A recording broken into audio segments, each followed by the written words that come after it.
Acclamez très bien les seigneurs. D'acclamer le roi des rois.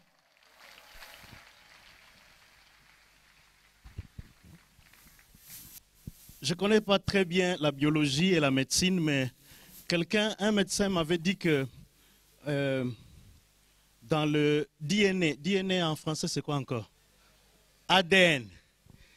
Dans l'ADN de chaque personne, il y a des informations qui viennent de leurs parents. Et lorsque tu reçois Jésus-Christ comme Seigneur et Sauveur, ton ADN change. Parce que maintenant, tu as les informations qui viennent de Jésus-Christ. Et c'est tout plein dans mon corps, tout plein dans ma vie.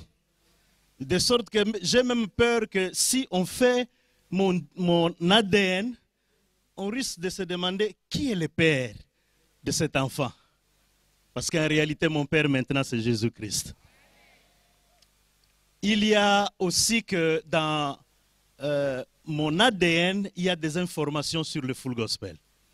J'ai travaillé au Full Gospel depuis 1987 jusqu'en 2001 quand j'avais quitté. Mais je suis membre à vie. Je te vois, maman, merci.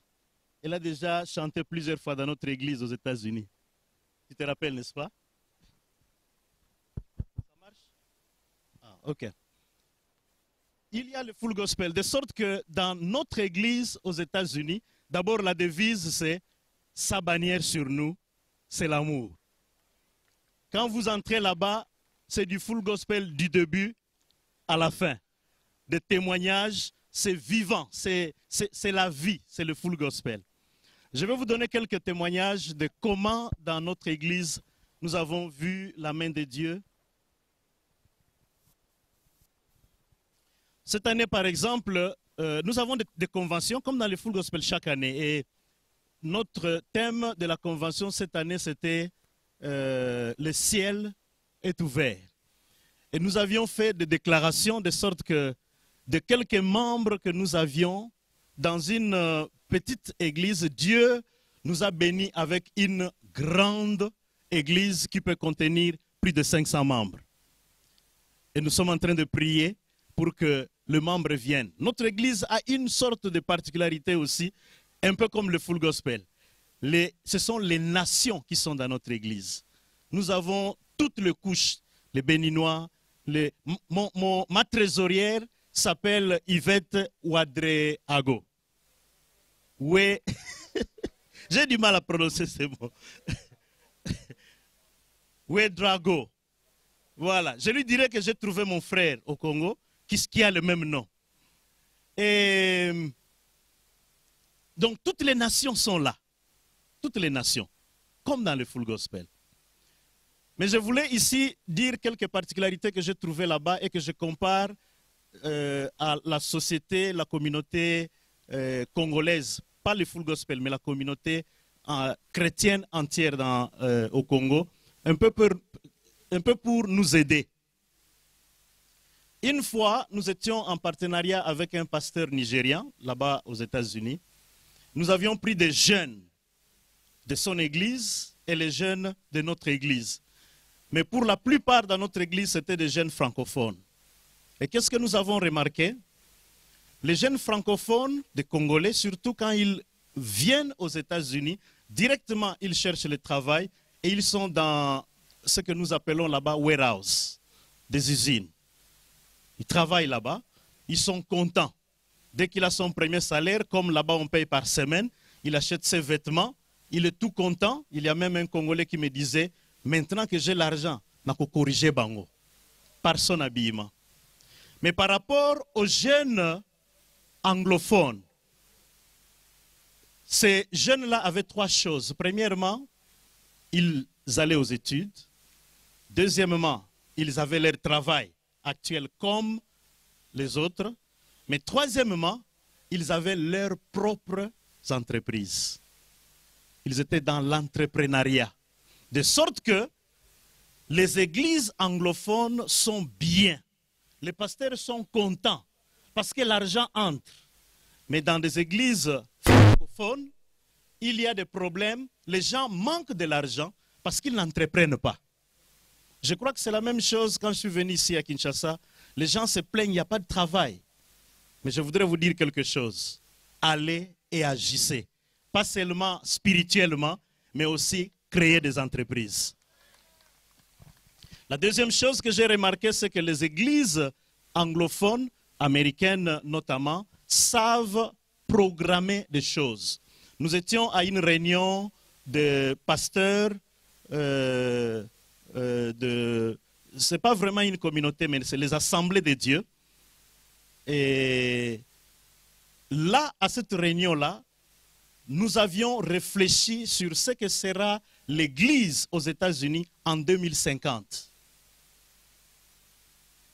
On s'est dit que les jeunes ne veulent pas être des pasteurs parce que c'est un travail non payant, ainsi de suite. Alors on s'inquiétait, comment sera l'Église en 2050? C'est en ce moment-là que je me suis rappelé que moi, je n'avais même pas un plan de 3 ans dans mon Église. Alors que les anglophones pensent long terme, nous pensons très court terme. Il est important de planifier la vie parce que si tu veux aller loin, il est important que tu saches comment tu arriveras dans 10 ans, dans 20 ans.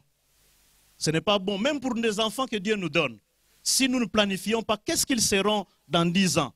Nous allons vivre avec nos enfants au taux du jour et nous étonner pourquoi ils n'ont pas réussi.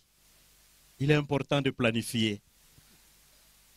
La dernière chose que j'aimerais partager avec nous, c'est que la culture que nous avons reçue de nos Noko, c'est une culture qui, je pourrais appeler cela paternaliste, voilà. C'est-à-dire, il faut tout aller chercher chez quelqu'un qui est supérieur. Soit c'est ton père, soit c'est ta mère, soit c'est ton oncle, soit c'est ton chef, soit c'est le président de la République, soit c'est ceci, soit c'est cela. Les anglophones n'ont pas ce système-là. C'est eux et Dieu. C'est eux et Dieu. Le reste vient après. Amen. Il est important que nous puissions comprendre que ce soit pour tout ce que nous pouvons faire, nous avons besoin de comprendre qui nous sommes, comment sommes-nous capables de réaliser certaines choses. C'est pourquoi nous devons aller et agir. Pour l'évangélisation, par exemple, je suis tout ce que le Full Gospel fait, parce que j'ai enseigné cela et je pratique cela dans mon église. Le 26 juin, ici, par exemple, nous avons une sortie. Ils vont faire ça sans moi, parce que je suis ici, mais je contrôle de loin. Ils vont faire une opération que nous appelons Free Hug, Free Prayer. Qu'est-ce que cela veut dire? Dans le monde occidental, les gens vivent presque seuls. Ils sont solitaires, confinés. C'est pourquoi il y a beaucoup de suicides. Alors, Free Hug signifie on va vous embrasser gratuitement. Il y a des sœurs de l'église qui vont avoir des pancartes, parce que notre église est devant 2 boulevards maintenant.